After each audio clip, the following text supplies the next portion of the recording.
प्यारे भैया और बहनों, सुप्रभात। आज हम कक्षा 11 के फिजिक्स में चैप्टर नंबर 5 सदिश विश्लेषण एवं प्रक्षेप्य गति का नेक्स्ट टॉपिक पढ़ेंगे। इससे पहले हम पढ़ चुके हैं सदिशों को जोड़ना, सदिशों का घटाना। आज पढ़ेंगे हम सदिशों का गुणन।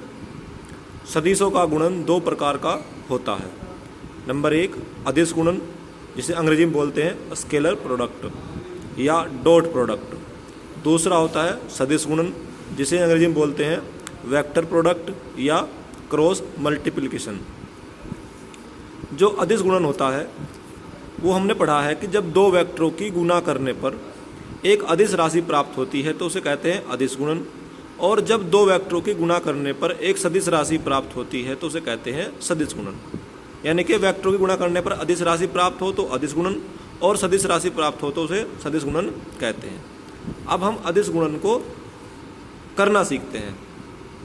तो डेफिनेशन कहती है कि दो वेक्टरों का अदिश गुणन उनके परिमाणों के गुणनफल तथा उनके बीच के कोण की कोज्या के गुणनफल के बराबर होता है। ये दो वेक्टर है, ये एक वेक्टर है ए वेक्टर, दूसरा वेक्टर है बी। इनके बीच का कोण है जी थीटा। तो ए वेक्टर की डॉट करेंगे बी वेक्टर में, डॉट के माने अदिश गुणन। तो क्या बताया कि दो वेक्टरों का अदिश गुणन उनके परिमाणों के गुणनफल।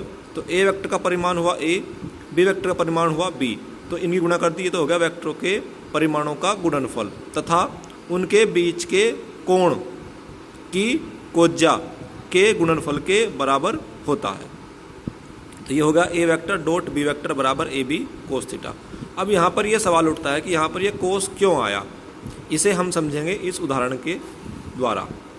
कार्य एक अदिश राशि है जो विस्थापन और बल की गुणा करने पर प्राप्त होती है, जबकि बल भी सदिश राशि है और विस्थापन भी, यानी दो सदिश राशियों की गुणा करने पर एक अदिश राशि प्राप्त होती है। तो कार्य कैसा गुणन हुआ? अदिश गुणन। ये एक मेज है जिस पर एक गुटका रखा हुआ है। इस गुटके पर हमने F बल लगाया जो कि अक्षैतिज से थीटा कोण बना रहा है। इस बल के कारण यह गुटका S दूरी खिसक कर यहाँ से यहाँ पहुँच जाता है। यहाँ पर बल कैसे लगा है? तिरछा। कैसे? अक्षैतिज से थीटा कोण पर। तो यानी कि विस्थापन और बल के बीच का कोण कितना हो गया? थीटा। अब कार्य नापते हैं। कार्य का फॉर्मूला होता है कार्य बराबर बल गुणा बल की दिशा में विस्थापन।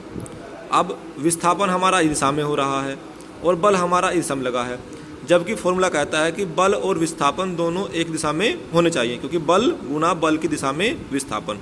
तो मैंने क्या किया, इस बल वेक्टर के दो टुकड़े कर लिए, एक टुकड़ा ये और एक टुकड़ा इसके इधर, जैसे यहाँ चित्र में दिखाया है। ये F वेक्टर है, इसके दो टुकड़े कर लिए, ये Fx और ये Fy। इसे बोलते हैं इसका अक्षैतिज घटक और इसे बोलते हैं ऊर्ध्वाधर घटक, यानी अक्षैतिज वाला टुकड़ा और ऊर्ध्वाधर वाला टुकड़ा। मुझे इस वाला कौन सा टुकड़ा चाहिए? अक्षैतिज वाला। तो अब इसे मापते हैं। यहाँ पर देखते हैं कि हम ये एक समकोण त्रिभुज बना है, और समकोण त्रिभुज बना है तो उसमें लाल बटे कक्का वाले फॉर्मूले लग जाएंगे। तो समकोण त्रिभुज NMO में हमें क्या निकालना है? Fx। पता किसका है? हमें F का। तो जो निकालना है वो ऊपर, जिसका पता है वो नीचे। ये क्या बन गया? आधार बटे कर्ण, और आधार बटे कर्ण क्या होता है? कोस। तो ये हो गया कोस थीटा। F की गुना कर दी कोस थीटा में, तो ये हो गया Fx बराबर F कोस थीटा। जैसे हमने यहाँ पर अक्षैतिज घटक निकाला है, ऐसे उधर निकाल सकते हैं। ये घटक इसके बराबर होगा लंबाई, तो Fy निकालना है, Fy बटे F। ये हो गया लंब बटे कर्ण, और लंब बटे कर्ण क्या होता है? Sine theta. तो Fy बराबर F साइन थीटा। अब भविष्य में याद रखेंगे कि जब भी अक्षैतिज घटक होगा तो क्या आएगा? कोस, और जब भी ऊर्ध्वाधर घटक होगा तो क्या आएगा? साइन। तो यहाँ पर हो गया W बराबर Fx गुना S। Fx क्या है? इस F का वो हिस्सा जो विस्थापन की दिशा में है, और Fx का मान कितना आया है हमारे पास? F कोस थीटा गुना S। तो ये हो गया W बराबर Fs कोस थीटा। अगर इसे वेक्टर रूप में देखें तो W बराबर F वेक्टर की डॉट करनी थी S वेक्टर में, और इनके बीच कितना कोण है जी? थीटा। तो पहले वेक्टर का परिमाण, दूसरे वेक्टर का परिमाण, कोस उनके बीच का कोण। ये हो गया W बराबर Fs कोस थीटा। अब ये बात क्लियर हो गई होगी कि यहाँ पर कोस क्यों आया है। ठीक है बच्चों, अब आगे बढ़ते हैं। अब पढ़ेंगे हम सदिश गुणन। दो वेक्टरों का सदिश गुणन उन वेक्टरों के परिमाणों के गुणनफल तथा उनके बीच के कोण की ज्या के गुणनफल के बराबर होता है तथा इसकी दिशा दोनों के वेक्टरों पर लंब होती है। क्योंकि सदिश गुणन हो रहा है तो दो वेक्टर गुणा करने पर सदिश राशि प्राप्त होगी। जो सदिश राशि प्राप्त होगी उसका परिमाण भी होगा और दिशा। तो ए बी साइन थीटा तो परिमाण है, एन कैप है उसकी दिशा। एन का मतलब है नॉर्मल, नॉर्मल माने लंब, यानी इसकी दिशा क्या है, इन दोनों पर लंब, यानी ए वेक्टर और बी वेक्टर पर की गुणा कर कर जो वेक्टर आएगा वो ए और बी से लंब होगा। उदाहरण समझते हैं। बल आघूर्ण, ये एक पिंड है, ये इसकी घूर्णन अक्ष है, इस पर मैंने अक्षैतिज से थीटा कोण पर एफ बल लगाया, घूर्णन अक्ष से आर दूरी पर रहकर एफ बल लगाया।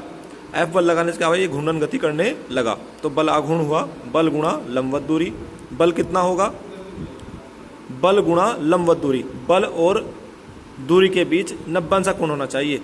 अब हमारा बल लगा है ऐसा और ये लगा है, दूरी है ऐसे, तो ये कोण तो थीटा हुआ, हमें कितना चाहिए 90। तो यहाँ देखते हैं इस एफ के फिर दो टुकड़े कर लिए, ये एफ एक्स अक्षैतिज घटक और ये ऊर्ध्व घटक। अब हमें कौन सा घटक चाहिए, लंब, क्योंकि हमें 90 डिग्री का कोण चाहिए। तो लंब घटक कैसे आएगा, एफ वाई बटे एफ क्या हो गया, लंब बटे कर्ण, ये हो गया साइन थीटा। एफ वाई बराबर एफ साइन थीटा, क्योंकि लंब घटक था इसलिए साइन थीटा आया है। तो एफ वाई गुना आर, एफ वाई की वैल्यू एफ साइन थीटा गुना आर, तो ये हो गया एफ आर साइन थीटा। अगर इसे वेक्टर रूप में लिखेंगे तो क्या बनेगा, टो वेक्टर बराबर F vector cross R vector, इनके बीच का कोण थीटा है तो एफ आर साइन थीटा, क्योंकि लंब होना चाहिए दिशा, जो कहा है बल गुणा लंबवत दिशी दूरी। तो लंब में साइन आया, अक्षैतिज में क्या आया था, कोस। ये बल की दिशा में ही था इसलिए कोस आया, और ये बल से लंबवत दूरी है इसलिए साइन आया।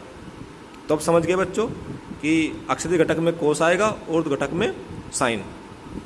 थैंक यू, इसे पढ़ेंगे, इससे अगला टॉपिक हम नेक्स्ट टर्न पर करेंगे। कोई प्रॉब्लम हो बच्चों तो मुझे कॉल या मैसेज के द्वारा आप सोल्व कर सकते हैं। धन्यवाद।